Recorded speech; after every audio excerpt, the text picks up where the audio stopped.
سبحان اللہ والحمد للہ ولا الہ الا اللہ سبحان اللہ والحمد للہ ولا الہ الا اللہ. السلام علیکم ورحمۃ اللہ وبرکاتہ.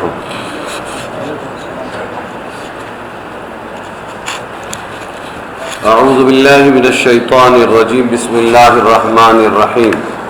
من ذا الذی یقرض اللہ قرضا حسنا فیضاعفہ لہ اضعافا کثیرا واللہ یقبض ویبسط والیہ ترجعون. کون شخص ہے ایسا جو اللہ تعالیٰ کو قرض دے؟ اچھے طور پر قرض دینا یعنی اخلاص کے ساتھ اللہ کو قرض دے، پھر اللہ تعالیٰ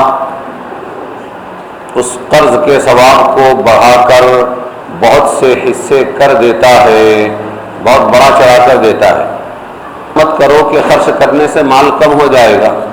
اللہ قرض مانگ رہا ہے، مال خرچ کرنے سے کم ہو جائے گا، کیونکہ یہ تو اللہ ہی کے قبضے میں ہے، وہی کمی کرتا ہے. واللہ یقبض ویبسط، اور وہی فراخی کرتا ہے یعنی بڑھاتا ہے. مال گھٹاتا بھی ہے، بڑھاتا بھی. خرچ کرنے نہ کرنے کا گھٹنے بڑھنے سے کوئی تعلق نہیں ہے، اور تم اسی کی طرف مرنے کے بعد لے جاؤ گے، پھر وہاں تم کو بڑھا چڑھا کر اس کا بدلہ دے گا. تو کون ہے جو اللہ تبارک و تعالیٰ کو اچھا قرض دے؟ یہاں قرض حسنہ سے مراد نیک عمل کرنا ہے اور اللہ تعالیٰ کے راستے میں خرچ کرنا ہے. یعنی اللہ پوچھ رہے ہیں کون ہے جو اللہ کے راستے میں خرچ کرے اور کون ہے جو اچھا عمل کرے. یہ ہے اللہ کو قرض دینا. اس کو قرض مجازن کہہ دیا گیا. ایک ہوتی ہے حقیقت، ایک ہوتا ہے مجاز. تو اصل تو قرض نہیں ہے یہ، کیونکہ سب اللہ ہی کا ہے. جب سب اللہ تبارک و تعالیٰ کا ہے، ہمارے پاس آیا ہوا مال بھی اللہ ہی کا ہے، تو اللہ ہی کا، اللہ جب چاہے لے لے. لیکن اس کو قرض بولا گیا. مطلب یہ ہے کہ جیسے قلع ضرور دیا جاتا ہے، قرض واپس کیا جاتا ہے، قرض کا بدلہ ضرور دیا جاتا ہے. اسی طرح تم اگر اللہ کے راستے سے تم اللہ کے راستے میں اگر خرچ کرو گے، اچھا عمل کرو گے یا اللہ کے راستے میں خرچ کرو گے، تو اس کا بدلہ اللہ تبارک و تعالیٰ تم کو ضرور عطا کریں گے اور بڑھا چڑھا کر دیں گے. ایک حدیث شریف کا مفہوم ہے اللہ کے راستے میں جو مال خرچ کیا جاتا ہے تو اللہ تبارک و تعالیٰ اس کو اتنا بڑھاتے ہیں کہ وہ احد کے پہاڑ سے بھی بڑھ جاتا ہے. ایک کھجور کسی نے خرچ کیا صرف اللہ کے راستے میں، اللہ اتنا بڑھاتے ہیں کہ احد کے پہاڑ سے بھی اس کو بڑھا دیتے ہیں. اور احد کا پہاڑ 7 میل لمبا چوڑا ہے. ایک کھجور کا اتنا ثواب. تو ہزاروں لاکھوں کروڑوں روپئے کو خرچ کرے تو کتنا ثواب ہوگا. یہ دنیا کا قرض نہیں ہے، یہ اللہ کا قرض ہے، اللہ کو دیا ہوا. اللہ تعالیٰ کو قرض دینے کا ایک مطلب تو یہ ہوا کہ اچھے عمل کرو اور اللہ کے راستے میں خرچ کرو. دوسرا ایک مطلب یہ بھی ہے، اور وہ یہ ہے کہ اللہ کے بندوں کو قرض دو اور اللہ کے بندوں کی ضرورتیں اپنے مالو. اور حدیث شریف میں اس کی بہت فضیلت آئی ہے. ما من مسلم یقرض مسلما قرضا مرۃ الا کان کصدقته مرتين. ابن ماجہ. جو مسلمان دوسرے مسلمان کو قرض دیتا ہے، یہ قرض دینا اللہ کے راستے میں اس مال کے 2 مرتبہ 2 دفعہ صدقہ کرنے کے برابر ہے. 1 لاکھ روپیہ میں نے کسی کو قرض دیا اور 1 لاکھ روپیہ 2 لاکھ روپیہ میں نے کسی کو یوں ہی خیرات کر دیا، صدقہ دے دیا، تو 1 لاکھ قرض یہ 2 لاکھ کے برابر ہے. 2 لاکھ صدقہ کرنے کے برابر ہے. یہ قرض کی فضیلت ہے. ابن عربی بہت بڑے عالم ہیں اور فرماتے ہیں کہ یہ آیت جب نازل ہوئی کہ اللہ کو قرض دو، تم میں کون ہے جو اللہ کو اچھا قرض دے؟ تو 3 گروہ ہو گئے لوگوں کے. ایک تو مریض، ہمیشہ کے حسد جلن والے، کہنے لگے دیکھو محمد کا رب تو محتاج ہے، ہم غنی ہیں، وہ ہم سے قرض مانگ رہا ہے. دوسرا ایک گروہ تھا وہ اور بخیل بچا کرنے کے اور کنجوس ہو گیا ہو. اور تیسرا ایک گروہ تھا مومنین صادقین اور متبعین کا، وہ فوراً آئے اور آ کر کہنے لگے اے اللہ کے رسول صلی اللہ علیہ وسلم، ہم اللہ کو قرض دینے تیار ہیں، اللہ کے راستے میں خرچ کرنے کے لیے تیار ہیں. انہی میں ایک تھے حضرت ابو دحداح رضی اللہ عنہ.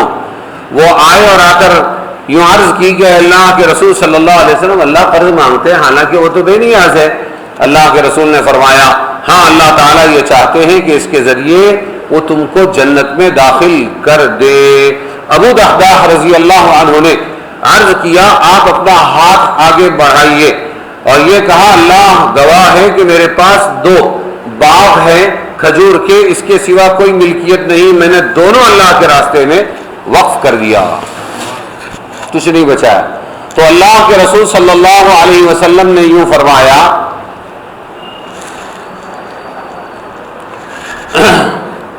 کہ ایک کام کیوں نہیں کرتے کہ ایک تو اللہ کے راستے میں خرچ کرو اور ایک اپنے بچوں کی پرورش کے لیے رہنے دو، ان کی روٹی روزی اس سے چلے گی. تو انہوں نے کہا ٹھیک ہے میں اس پر راضی ہوں. وہ باغ جس میں 600 کھجور کے درخت ہیں وہ اللہ کے راستے میں دے دیا اور دوسرا آپ نے رکھ لیا. گھر میں آئے تو بیوی کو سنایا، بیوی بہت خوش ہو گئی کہ تم نے اچھا سودا کیا. اب آپ صلی اللہ علیہ وسلم نے دنیا ہی میں ابو دحداح رضی اللہ عنہ کو یہ پروانہ سنا دیا ہم تو جائیں گے ایسے کہ پتہ نہیں مغفرت ہوئی کہ نہیں ہوئی. اور حضور صلی اللہ علیہ وسلم فرما رہے ہیں کم من عزق رداح ودار فیاح لأبی الدحداح قرطبی. کیا مطلب ہے اس کا؟ کھجوروں سے لبریز، کھجوروں سے لدے ہوئے، کھجوروں سے لبریز بے شمار درخت اور چوڑے چوڑے کشادہ بہت سارے محل کس قدر ابو الدحداح کے لیے تیار ہیں جنت میں. کون سنا رہا ہے؟ صادق مصدوق حضرت محمد مصطفیٰ صلی اللہ علیہ وسلم. تو وہ کیچ کرنے والی قوم تھی کہ گیند اڑی اور انہوں نے اس کو کیچ بنا لیا، جو سوچتا رہ گیا ہاتھ سے کیچ پھسل گیا. تو اسی زمانے میں 2 گروہ تو بیچارے محروم ہو گئے. ایک نے تو اللہ ہی کا مذاق اڑایا اور دوسرے نے کیا کہہ دیا، بخیل ہو گئے وہ کہ نہیں ہم نہیں دیں گے ہمارا ہے. اور تیسرے نے فوراً لبیک کہا اور اللہ کے راستے میں خرچ کر دیا. اور حضور صلی اللہ علیہ وسلم نے ایک قربانی دے دی، جس نے کیا ہوگا سب کے لیے محل اور ان کا خرچ کیا ہوا مال اللہ کے یہاں جنت میں انتظار کر رہا ہے. ایک مسئلہ سمجھ لے،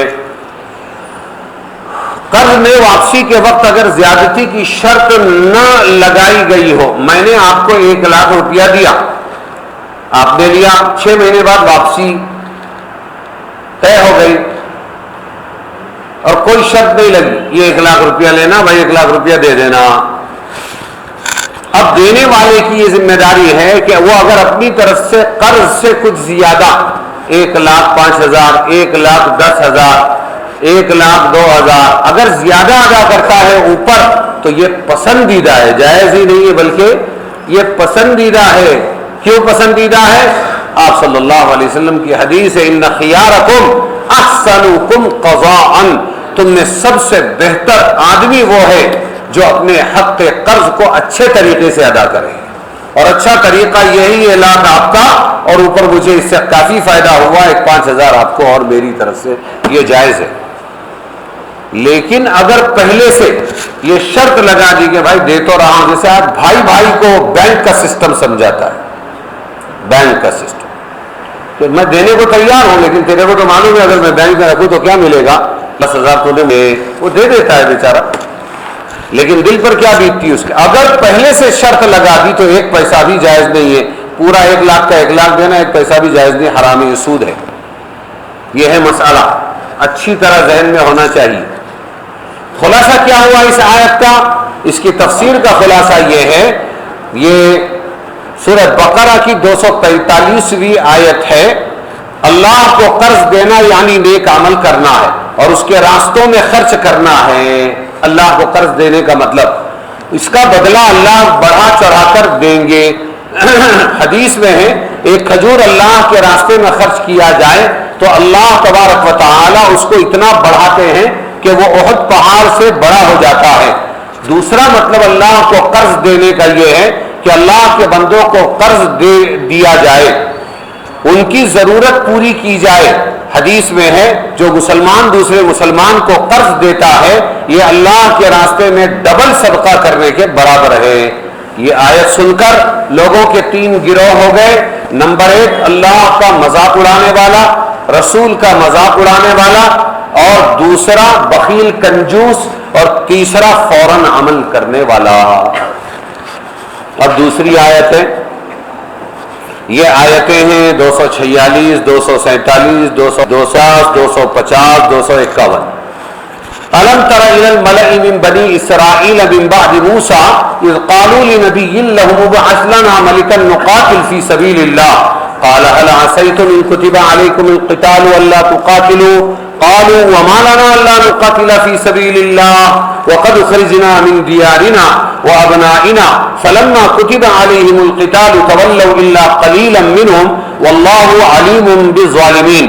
وقال لهم نبيهم إن الله قد بعث لكم طالوت ملكا قالوا أنى يكون له الملك علينا ونحن أحق بالملك منه ولم يؤت سعة من المال قال إن الله اصطفاه عليكم وزاده بسطة في العلم والجسم والله يؤتي ملكه من يشاء والله واسع عليم.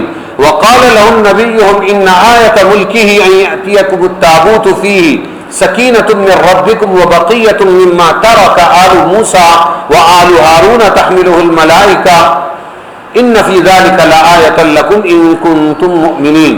فلما فصل طالوت بالجنود قال إن الله مبتليكم بنهر فمن شرب منه فليس مني ومن لم يطعمه فإنه مني إلا من اغترف غرفة بيده فشربوا منه إلا قليلا منهم فلما جاوزه الذين آمنوا معه لا طاقة لنا اليوم بجالوت وجنوده قال الذين يظنون أنهم ملاقو الله كم من فئة قليلة غلبت فئة كثيرة بإذن الله والله مع الصابرين. ولما برزوا لجالوت وجنوده قالوا ربنا أفرغ علينا صبرا وثبت أقدامنا وانصرنا على القوم الكافرين فهزموهم بإذن الله وقتل داود جالوت وآتاه الله الملك والحكمة وعلمه مما يشاء ولولا دفع الله الناس بعضهم ببعض لفسدت الأرض ولكن الله ذو فضل على العالمين. اے مخاطب،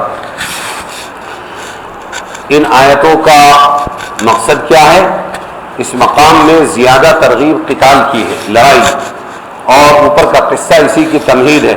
اللہ کے راستے میں خرچ کرنے کا مضمون اسی کی تائید کرتا ہے. طالوت اور جالوت کا قصہ اسی کی تاکید ہے. اللہ تعالی نے اس قصے میں قبض و بسط کو بیان کیا ہے. روزی کسی کی کھول دیتے ہیں اور کسی کی تنگ کرتے ہیں. فقیر کو بادشاہ بنانا اور بادشاہ کو فقیر بنا دینا یہ اللہ کے لیے بہت آسان ہے. آیت کا ترجمہ یہ ہے، اے مخاطب، کیا تجھ کو بنی اسرائیل کی جماعت کا موساد ہوا؟ تحقیق نہیں ہوا؟ تمہیں معلوم نہیں ہوا؟ موسیٰ علیہ السلام کے بعد کا یہ قصہ ہے، طالوت جالوت والا. اور یہ بیت المقدس اس سرزمین پر ہوا ہے یہ قصہ. کس کے ساتھ؟ بنی اسرائیل کے ساتھ. یعقوب علیہ السلام کی جو 12 اولاد تھی، اسرائیل دوسرا نام تھا، ان کو بنی اسرائیل کہتے ہیں. انہی میں یہود بھی تھا، یہودا، اور انہی میں یوسف علیہ السلام بھی تھے، اور انہی میں سے 1,24,000 انبیاء ہے. یہ نبیوں کا خاندان اور بہت پڑھا لکھا خاندان اور منتخب خاندان شمار ہوتا تھا. تو نبی کی اولاد کے ساتھ میں کیا ہو رہا ہے کیا آپ کو بنی اسرائیل کی جماعت کا قصہ جو موسیٰ علیہ السلام کے بعد ہوا ہے آپ کو معلوم نہیں ہوا؟ کیا ہوا تھا کہ ان پر کافر جالوت غالب آ گیا تھا، کافر جالوت ان پر غالب آ گیا تھا اور ان کے کئی صوبے دبا لیے تھے، جبکہ ان لوگوں نے اپنے ایک پیغمبر شمویل علیہ السلام، وہ پیغمبر کا نام کیا تھا؟ شمویل علیہ السلام، ایک پیغمبر سے کہا ہمارے لیے ایک بادشاہ مقرر کر دیجئے کہ ہم اس کے ساتھ ہو کر اللہ کی راہ میں جالوت سے قتال کریں۔ اس پیغمبر، کیا یہ اگر تم کو جہاد کا حکم دیا جائے کہ تم اس وقت جہاد نہ کرو؟ ایسا ہو سکتا ہے؟ تم کو شک ہے کہ تم جہاد نہ کرو؟ پھر کیوں ایسا کہہ رہے ہو تم کہ بادشاہ مقرر کرو ہم جہاد کریں گے؟ وہ لوگ کہنے لگے ہمارے واسطے ایسا کون سا سبب ہوگا کہ ہم اللہ کی راہ میں جہاد نہ کریں؟ حالانکہ ایک سبب یہ موجود ہے جہاد کرنے کا کہ ہم ان کافروں کے ہاتھوں اپنی بستیوں اور اپنے فرزندوں سے بھی جدا کر دیے گئے تھے۔ ہماری بستیاں، انہوں نے بستیاں دبا لی تھی ان کی، اور ان کی اولاد کو بھی قید میں ڈال دیا تھا۔ پھر جب ان لوگوں کو جہاد کا حکم ہوا تو چند لوگوں کے علاوہ سب کے سب پھر گئے۔ یہ بنی اسرائیل میں یہ عادت تھی پھرنے کی، نبی کی نافرمانی کرنے کی۔ پھر جب ان لوگوں کو جہاد کا حکم ہوا تو چند لوگوں کے علاوہ سب کے سب پھر گئے، اور اللہ تعالی ظالموں کو، یعنی جو پھر گئے تھے ان کو خوب جانتے ہیں اور ان کو سزا بھی دیں گے۔ اور ان لوگوں سے ان کے پیغمبر شمویل علیہ السلام نے فرمایا کہ اللہ تعالی نے تمہارے ڈیمانڈ پر، تمہارے مانگنے پر، تم پر طالوت کو بادشاہ بنایا۔ طالوت کو بادشاہ بنایا۔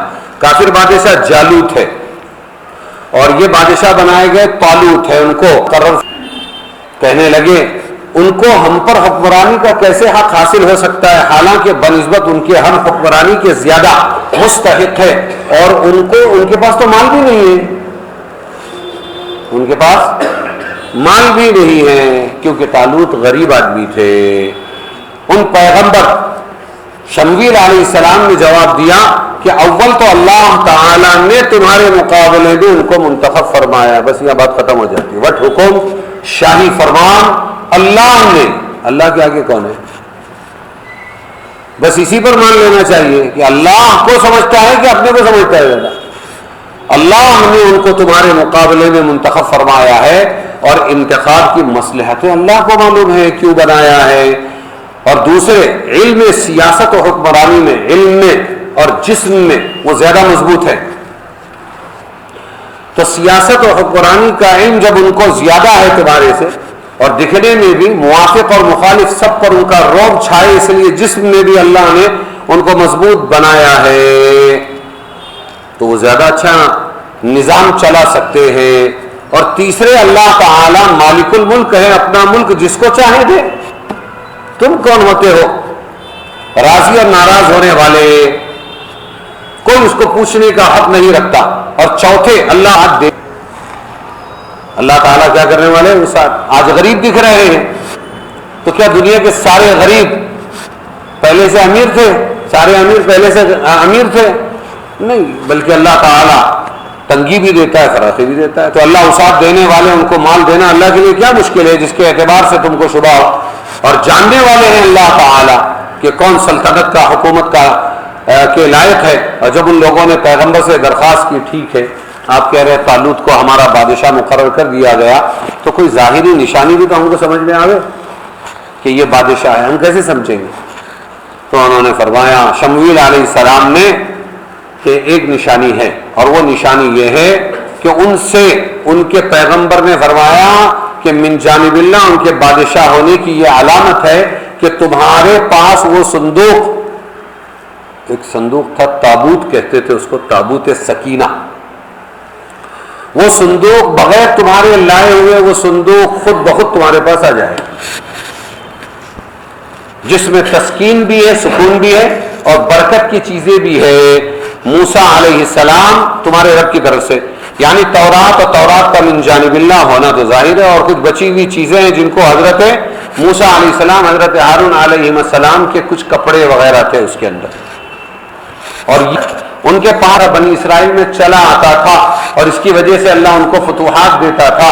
جالوت نے سیدھا اسی پہ قبضہ کر لیا اور قبضہ کر کے لے گیا، تو اللہ تبارک و تعالی نے اس پر ایسی نحوست برسائی کہ جدھر وہ ہوتا تھا وہاں بلائیں، مصیبتیں اور بیماریاں آتی تھی۔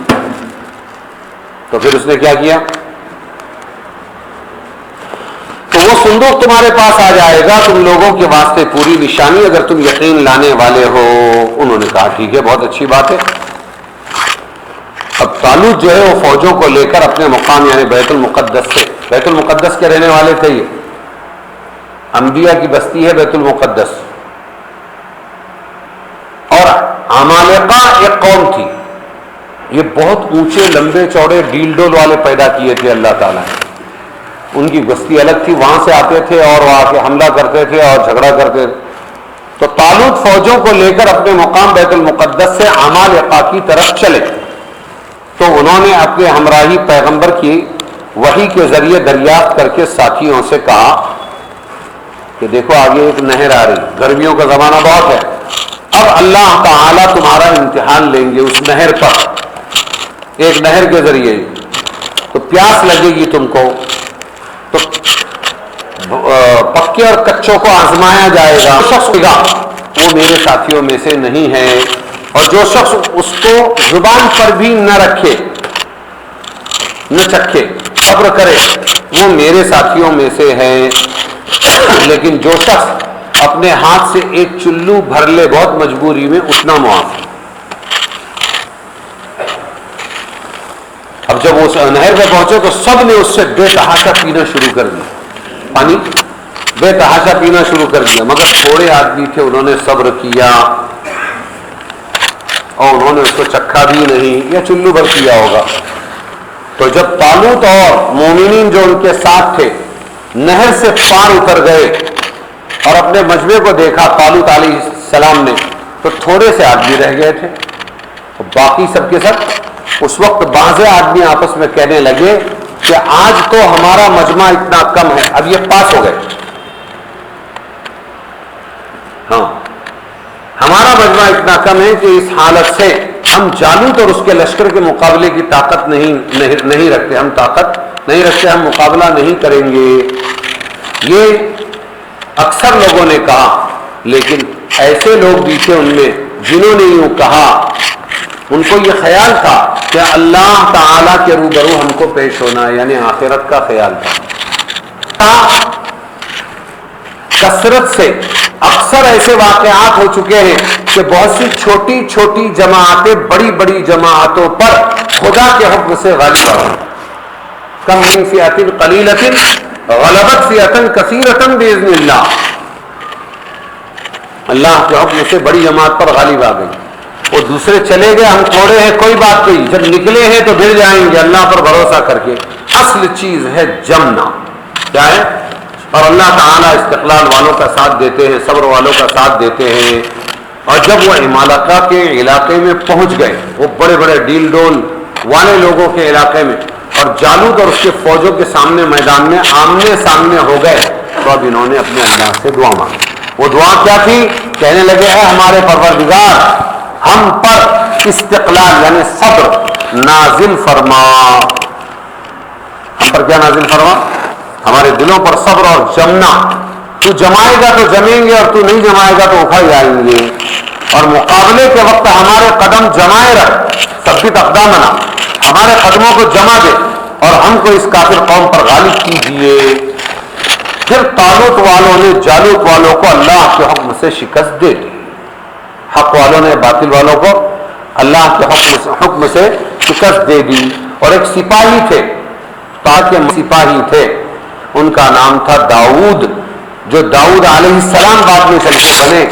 داؤد علیہ السلام نے جو اس وقت طالوت کے لشکر میں تھے، اس وقت تک نبوت نہیں ملی تھی، جالوت کو قتل کر ڈالا۔ اس جوان نے کیا کر دیا؟ جالوت کافر بادشاہ کو قتل کر ڈالا اور کامیاب ہو کر لوٹے۔ اب اس کے بعد، اس واقعے کے بعد، امتحان کے بعد، اللہ تعالیٰ فرماتے ہیں کہ اللہ تعالیٰ نے سلطنت اور حکمت یعنی نبوت کس کو عطا فرمائی؟ داؤد علیہ السلام کو. یہ نئے نبی بنے داؤد علیہ السلام. اور جو بھی منظور ہوا ان کو علم دیا، اس میں بغیر ہتھیاروں کے زرہ بختر بنا لینا. لڑائی میں جو پہنتے نا اس کے لوہے کے تلوار کا وار، بھالے کا وار روکنے کے لیے، تو بغیر آلات کے بناتے تھے. یہ علم تھا جو اللہ نے ان کو سکھایا داؤد علیہ السلام. اور جانوروں کی بولی بھی سکھائی. اور اگر یہ بات نہ ہوتی کہ اللہ تعالیٰ بعض آدمیوں کو جو فساد والے ہیں، بعضوں کے ذریعے جو اصلاح والے ہیں دفع کرتے رہا کرتے ہیں، اگر یہ بات نہ ہوتی، بھڑانا، اچھوں کو بروں سے بھڑانا، فساد والوں سے اصلاح والوں کو بھڑاتے رہنا دنیا میں، اگر یہ چیز نہ ہوتی تو سرزمین تماش سے بھر جائے. ہاں، لیکن اللہ تعالیٰ بڑے فضل والے ہیں جہان والوں پر، اس لیے وقتاً فوقتاً اصلاح فرماتے رہتے ہیں، بھیڑاتے ہیں اور گندگی کو رخصت کرتے روانہ کرتے رہتے ہیں. یہ جو ہے کہ ہمیں ایک بادشاہ ہم پر مقرر کر دو، ہم کیا کریں گے؟ ہم لڑائی کریں گے. بنی اسرائیل نے اللہ کے احکامات کو چھوڑ دیا تھا. سننے کی بات ہے یہ کہ اللہ کے نبی کی اولاد ہے، نبیوں کی اولاد ہے، اور ایک کافر آ کے ان پہ حکومت کرتا ہے اور ان کی زمینیں چھین لیتا ہے اور ان کے بچوں کو قید کر لیتا ہے. ایسا کیوں ہوتا ہے؟ اچھوں کے ساتھ دین چھوڑنے کی نحوست کہے گی. احکامات کو چھوڑ دیا تھا، اولاد تھے نبی کے وہ اپنی جگہ، اور کفار عمالقہ کو ان پر مسلط کر دیا تھا اللہ تعالیٰ. اس وقت ان لوگوں کو اصلاح کی فکر ہوئی. ارے سمجھے کہ نہیں سمجھے؟ ہاں، یہ سب زمانے اپنے آپ کو بدل بدل کر بار بار آتے رہتے ہیں. اب بھی یہی حال ہے. اور جس نبی کا یہاں ذکر ہے وہ شمشیل علیہ السلام ہے.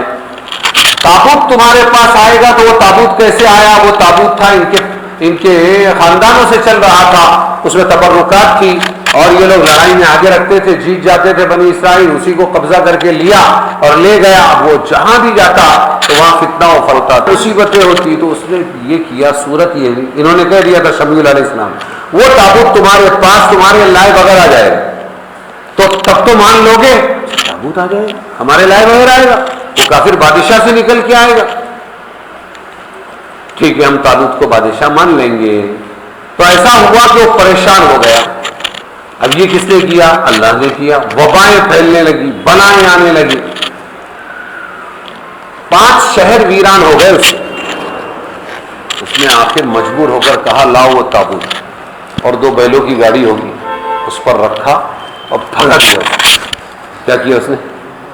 ادھر فرشتے کھڑے تھے اللہ کی طرف سے، وہ فرشتے برابر لا کے طالوت علیہ السلام کے دروازے پر پہنچا کے چلے گئے. ارے تابوت سکینہ آ گیا، یہ صندوق آ گیا. ہاں، یہ طالوت اللہ کی طرف سے طے کیا ہوا ہے، اب ہم بادشاہ مانتے ہیں. جی، اللہ تبارک و تعالیٰ نے نہر پر ان کو پانی پینے کے امتحان میں کیوں ڈالا؟ شروع میں تو سب لکھا دے، لکھو انشاءاللہ، لکھو انشاءاللہ. قاری ظہیر صاحب رحمۃ اللہ علیہ فرمایا کرتے تھے، ارے انشاءاللہ کی تو ٹرکیں بھروا لو ان لوگوں سے، ٹرکیں. جی، لیکن جب وصولی ہوتی ہے تو پھر 500 جماعتوں کی 5 رہ جاتی ہے. ہوتا ہے. پکے کو آسمان نہر کے راستے سے گزارا ان کو اور کہا کہ کہو ان سے کہ جو پیے گا وہ پھنس جائے گا، فیل ہو جائے گا، اور جو نہیں پیے گا صبر کرے گا اللہ کے حکم کا اور اللہ کی طرف سے طے شدہ بادشاہ کے حکم کا احترام کرتے ہوئے وہ پاس ہو جائے گا. انہوں نے خوب جم کے پانی پیا تو ویسے بھی پی پا کے سب دھس ہو جاتے ہیں. تو وہاں جانے کے بعد کہنے لگے نہیں، یہ بڑے بڑے ڈھیل ڈول والوں سے ہم لڑنا ہمارے بس میں نہیں ہے، تم جاؤ، تمہارا کام تم جانے، تمہارا رب جانے. وہ پھسل گئے. یہ آیتیں ہیں، یہ 252 کی آیت ہے. یہ آیتیں اللہ کی ہم تجھ کو سناتے ہیں محمد صلی اللہ علیہ وسلم، ٹھیک، اور بے شک تو ہمارے رسولوں میں سے ہے. ان واقعہ یہ آیتیں بتلا رہی ہے کہ حضرت محمد مصطفیٰ صلی اللہ علیہ وسلم اللہ کے سچے رسول ہیں. ورنہ یہ جو پرانے زمانے کے واقعات ہیں، پڑھے لکھے تو حضور تھے نہیں، پھر وہ حضور آ کے سناتے ہیں تو کون ان کو سناتا ہے؟ یہ آپ کے سچے رسول ہونے کی سب سے بڑی دلیل ہے۔ یہاں دوسرا پارہ پورا ہوا، ان چند آیاتوں کا خلاصہ بھی سن لیجئے۔ ان آیات میں قتال کی ترغیب ہے، یعنی اللہ کے راستے میں لڑنے کی، انفاق فی ترغیب کی تائید میں ہے کہ اللہ کے راستے میں مال خرچ کرو۔ طالوت و جالوت کا قصہ اسی کی تائید ہے۔ روزی اور مال میں تنگی اور فراخی یہ بھی بتلا دیا، کون کرتا ہے؟ اللہ ہی کرتا ہے۔ بادشاہ بنانا اور فقیر بنانا اسی کے اختیار میں ہے۔ تو شاہوں کو گدا کر دے، گدا کو بادشاہ کر دے، اشارہ ہے تیرا کافی گھٹانے میں بڑھانے میں۔ کیا ہوا ابھی اس میں؟ یہ سیلاب آئے، سب حساب لگائیں گے تو کیلکولیٹر فیل ہو جائیں گے۔ لائن میں کھڑے ہو کر کروڑ پتی لوگوں کو بیچاروں کو کھانا پانی لینا پڑا۔ جالوت اور اس کے ساتھی کافروں نے بنی اسرائیل پر ظلم کیا۔ جالوت نے اور ساتھی کافروں نے بنی اسرائیل پر ظلم کیا، ان کی بستیوں پر قبضہ کر لیا، ان کے بیٹوں کو قید کر لیا۔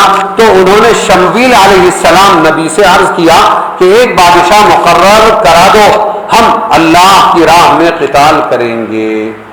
اللہ کے راستے میں جتنے جان بچانے والے تھے اب اللہ کے راستے میں چلے۔ اللہ نے طالوت کو ان پر بادشاہ بنایا، وہ غریب تھے تو قوم نے اعتراض کیا کہ ہم مالدار ہیں، ہم ان سے زیادہ مستحق ہیں حکومت کے۔ نبی علیہ السلام نے فرمایا حکومت اللہ کی ہے، جسے چاہے دے دے، پھر وہ علم و تندرستی کے اعتبار سے زیادہ اور مال آ سکتے ہیں۔